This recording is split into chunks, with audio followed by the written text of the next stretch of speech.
Hello everyone! Welcome to my vlog! Mabait na makulit, maybe, ha? Kani siya. Humana man tag exercise, so makaon na punta kay gutom ay. Sige na tag sayon ni.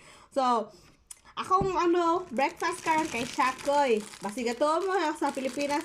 Try na ay Shakoy. Napod rin sa Japan niya. Ilang Shakoy, lami kay full of ingredients. Wala gitipid. So, Try nyo ang Shakoy sa Japan, di ba? Lami. Comparing sa Pilipinas. Pero, hindi lang man sa pang-compare. Pero, mas sabihin din nila mga pagkaon sa kano. Wala tipid-tipid. Tapos, ano siya? Milo. Milo with collagen powder. O, diba? I'm explaining you, ha? Ang collagen, dili lang siya pampagwapa. Ang side effect sa collagen is normal. Maputi ka, dili ka mag-gores. Pero ang main effect sa collagen kay sa mga joints.